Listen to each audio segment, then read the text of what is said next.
On this episode of The AutoArchaeologist, I'm still in the junkyard, hitting up some of the Mopars that are in there, including this 1971 Cuda 3-3 car. Alright, we're starting in the Mopar area now, even though there is a few other cars. Like this 1973 Cuda 340 car. And then that's next to a like 72-ish Mustang Grande. And what do you call it? I think it's a Falcon wagon, there we go. But the real start of the Mopar area is right over here with this 1971 Cuda 3-3 4-speed car. And that was hard hit in the front end. And I'll show the front end of the car when we go around the other side. But you can see it. I don't know if you can tell, but the roof has caved in from whatever accident the car was in.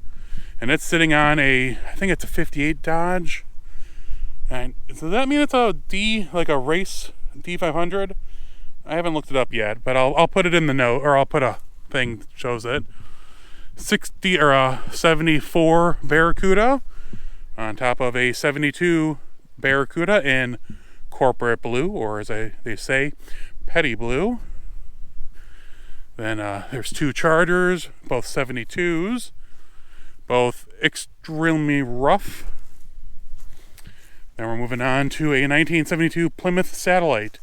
It's not a Sebring. It's not a Sebring Plus. It is just a basic 72 Satellite. Nothing special. I mean, it's a two-door, which is cool, but the ones that are really special are what's next to it. 1971 Roadrunner 3-3 car, B5 blue. You can see it had a hard hit in the rear end at some point. And it's even worse that it's sitting on top of a 1970 Roadrunner 3-3 car. Not only is it a 3-3 car, it's originally plum crazy purple.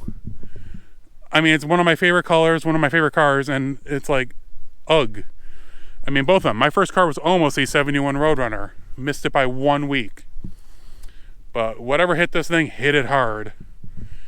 The Roadrunner actually, I mean, other than it's been sitting on the ground for probably 40 years, it still has the original engine in the engine bay. Let's see if I can get in through here.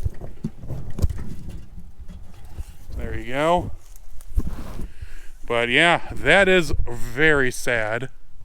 Then here's two big old seat bodies. I think they're both Polara. Well, that's a Polara convertible. Big like 64. It's like a 68 era. But I'm going to walk around so you can see the other side here in a minute. And then we have, this is a 1971 Satellite Sebring. Not a Sebring Plus, just a Sebring. I think this was a 318 car. Which, you can see it rolled over at some point. And then next to it's a car that you very rarely hear about, on the bottom at least. It is a 1975 Plymouth Roadrunner. You can't really see through the trees, but it doesn't have the really cool tunnel stripe that's kind of famous in these cars. It just has the standard stripe package. This one was I think it was just a 360 car, or a 318. It wasn't a 400. On top of it is a 67 Barracuda Fastback. And it's really cool. I actually educated the owner on this. The car on top is a 1970 Dodge Charger 500. And he was like, oh, it's weird. It's a 500, but doesn't have the aero package. And I'm like, no, 69 was the only year of the aero package on the 500. In 1970 and 71, the 500 edition was just one step above basic. So there's the basic Charger, then the 500, then the SE, then the RT, and the yada yada. But so this is a 1970 Charger 500 3-3 car. And then next to it's a 62 Dodge Dart, which love it or hate it. Below that is I think it's a 68 300. Then next to that's a 70 Plymouth Satellite. And I think another 300 below that. These are a lot of 300s right here. He was big into big cars. That's a 300. That's a 68 300. Like a 67 Polara convertible. And then what's here at the end? Oh, it's another Polara. It's like a 70 with big old drum brakes, but a convertible on the top. And then as we come around, we got a Cutlass. Why is there a Cutlass here? I do not know. I think he said it was a 66, which I think that's correct. And how about that cool Power Wagon boom truck? That is really cool. It's one of my favorite pictures, with all the vines growing up around it. And then over here, I'll actually walk in the weeds. There's the Satellite, and then the 300 and the 62 Dart. And we're not sure what this was. We know it's a B body. It's a 69 B body in spring green, but they didn't use that for very long, so we're not quite sure. There's no numbers on it, but we're sure it's a Mopar. It was a 4-speed. And then here is the 70 Charger 500, and then there's the 75 Roadrunner and the 71 Satellite Sebring, which I'll go walk around here in a second. It's just harder to get on the other side. And over there is a Dodge step-side truck, not a Little Red Express. All right. 68 Cutlass Vista, or Oldsmobile Vista Cruiser. Okay. There's the 67 Barracuda Fastback, the 1970 Dodge Charger 500, the 1975 Roadrunner, 72 Satellite Sebring Plus. And then as we make our way down, all right, we got the big cars. Oh, here's the Roadrunners stacked on top of each other. It's actually sad. Okay, so the top car is the 71 Roadrunner 3-3 car, and the license plate on it is from 1971, which means this car was wrecked basically when new. And the bottom one, we can't even tell, but it's just really, really neat. I mean, you can't buy that patina no matter how hard you try. It's just, wow. That is sad. Going on, there's the 71, or is it 72 Satellite, the Chargers, the 72 Cuda on bottom, like a 73 on top, and then here is the 71, and then, oh geez, there's the gills, still in the quarter. But it was a 3-3, 4-speed car, drum manual brakes, manual steering, I believe they said. And it had a hard accident, unfortunately. But here, I want to get a picture.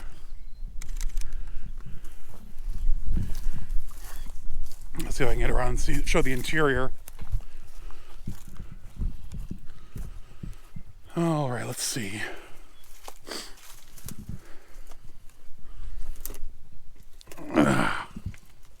Yep, you can barely make it out, okay? Most of the interior's gone. Dash is there, steering wheel's there, but no seats or anything like that. But still, real 71 Cuda. I know we're looking at some Oldsmobiles, but this is still the Mopar area. These just, I don't know why they were thrown here, but I wanted to show this 1970 Dodge Superbee. Again, plum crazy purple, 3-3 car, white interior, just about one of the best combos you could have. Hood mount, or fender mounted turn signals. I'll go on the other side and show it when I go walking around. But this one's rough. I mean, it's not complete, but it's a real. I mean, you can see it's been hit here. It was hit in the corner the worst.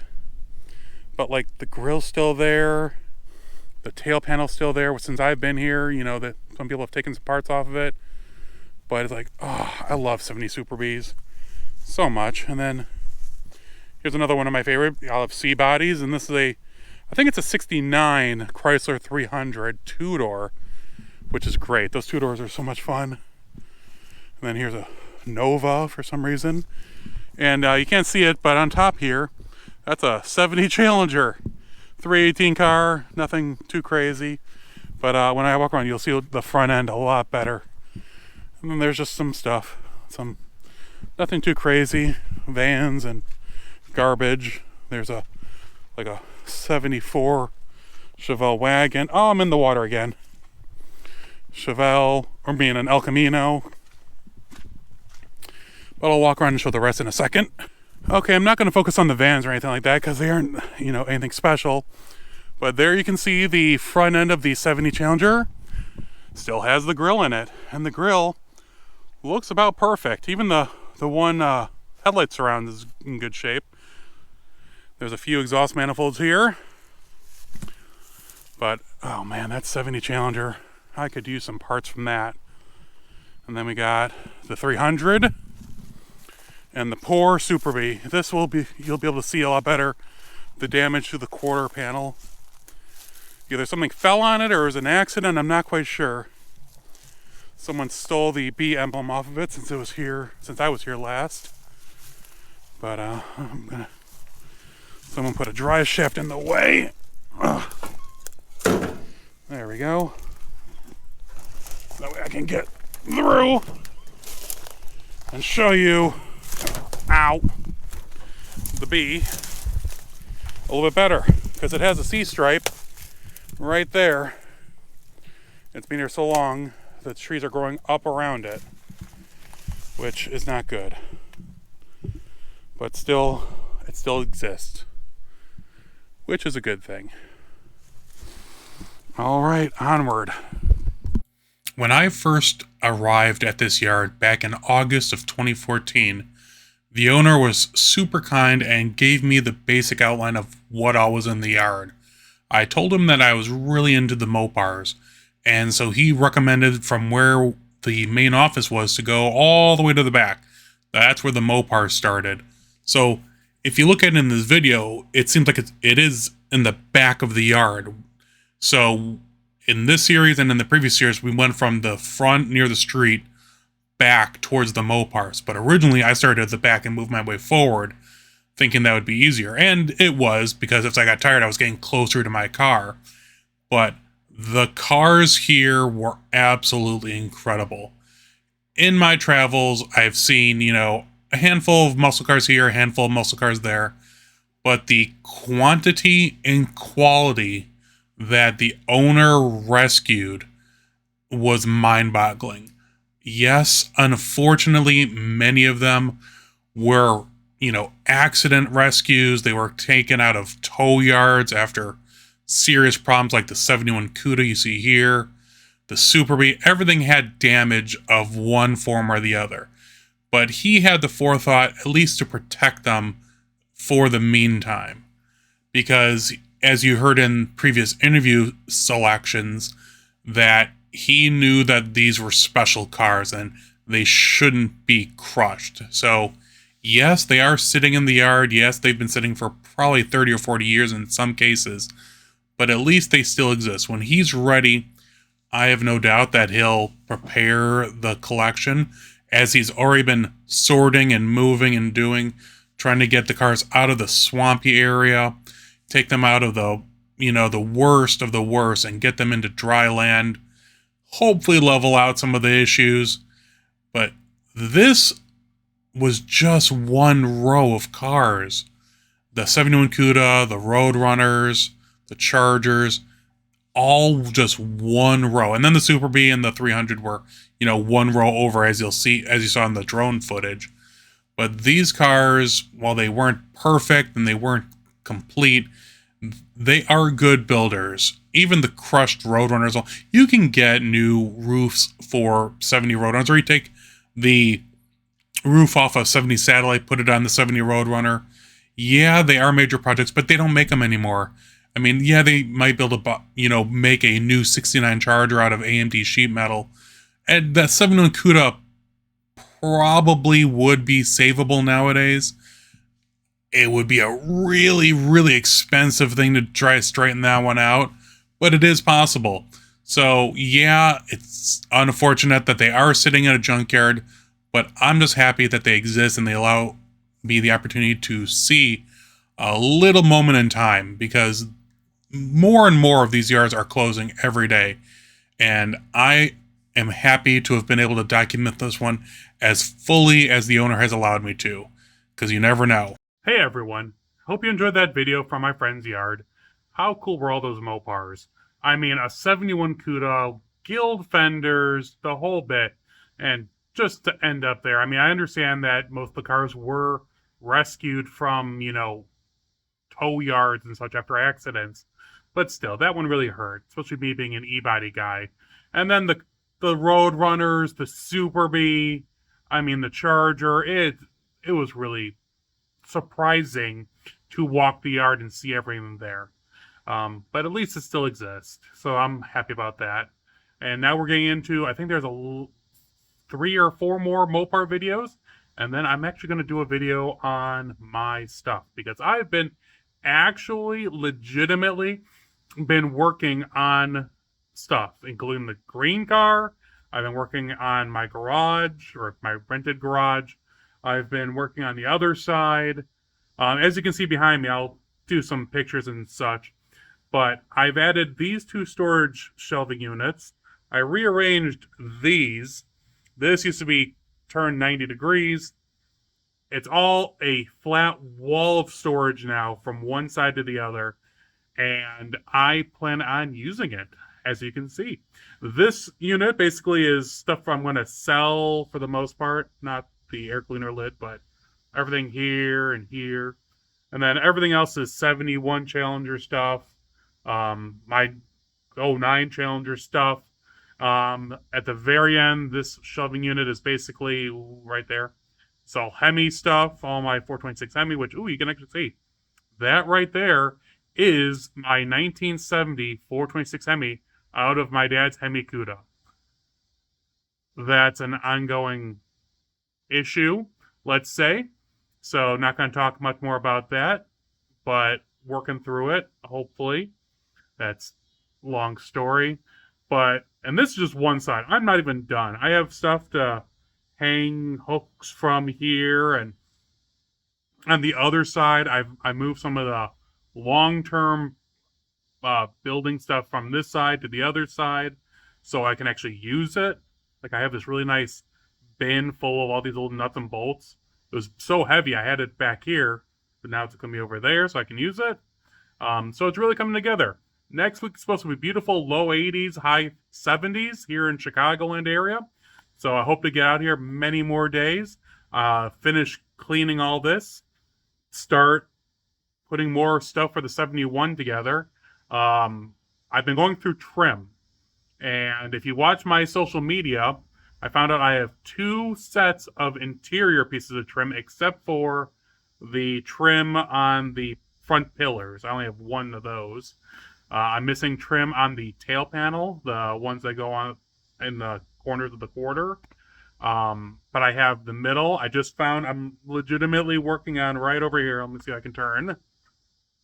I'm working on I found the front hood trim for the 71 in the pile, and someone painted it, it was blue and then black. So I'm stripping it down to see if the chrome's still in good shape. But yeah, so I've actually been busy. As this gets released, I will have been at the Belvedere Mopar Happening in Belvedere, Illinois. The next big event, I believe, is the Illinois Railway Museum travel, or they have a big car show, truck show, train show, beginning of August. And after that is Roadkill Nights, which it's back at M1 Concourse this year. I will be there, probably both Friday and Saturday. Friday's media, Saturday's the main event. Possibly the last one. Can't really say much more about that. But then, not unfortunately, I have a wedding to attend, so I won't be at Woodward Dream Cruise, the actual Dream Cruise day. That's when the wedding is. But I will be in Detroit Monday, Tuesday, Wednesday, leaving Thursday. So I'll be in Detroit here. Oh, And there's a really cool car. Oh, if you saw content from last year, right after Roadkill, there was a car show at an abandoned racetrack in Freeland, Michigan, which is like an hour and a half away from Detroit. The young man who was put that on is doing a follow-up, and if you saw the pictures, the old tower is still in the woods there. Trees had grown up all around it. I'll show some pictures here. He had someone clear, so now you can actually stand on the racetrack and see the tower. I'll post, he has a flyer, a really cool flyer, and some information in the description below. But I will be there as well. So that's Roadkill Nights on Saturday, Sunday, the Abandoned Racetrack show, and then I'll be seeing on Woodward. Let me know what you guys are up to. Let me know what you think. And of course, don't forget to share this, like, and subscribe, because I need all the help I can get. Otherwise, I'll talk to you all soon. Stay safe.